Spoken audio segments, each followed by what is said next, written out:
Breaking news, mainit-init na balita, lahat ng Ginebra fans magugulat sa balita nating ibibigay.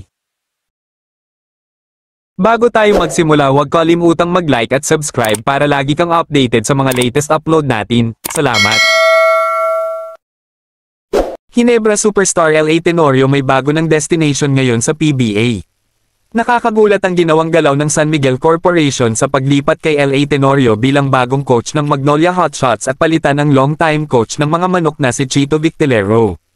Masasabi nating isang risk ang paglipat ni Tenorio sa Magnolia Hotshots bilang coach dahil ito pa lang ang kauna-unahang sakaling magiging coaching job ni Tenorio pagkatapos ng pagko-coach nito sa Batang Gilas na nakakuha ng gold medal sa Asian Games.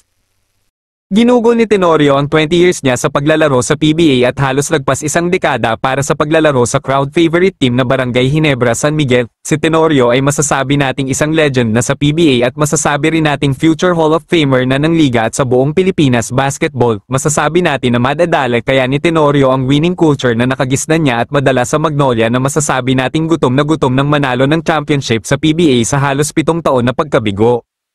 Magiging players ni Tenorio sa Magnolia Hotshots sila PBA superstars Paul Lee, Ian Sangalang, rising star Xavier Lucero at ang veteran point guard na si Mark Barroca. Tingin nyo mga ka-Lloyd Sports Zone, matulungan kaya ni LA Tenorio na makakuha muli ng championship sa PBA ang Magnolia Hotshots. Bago matapos ang ating video, huwag kalimutang mag-like and subscribe para lagi kang updated sa mga latest upload natin. Salamat!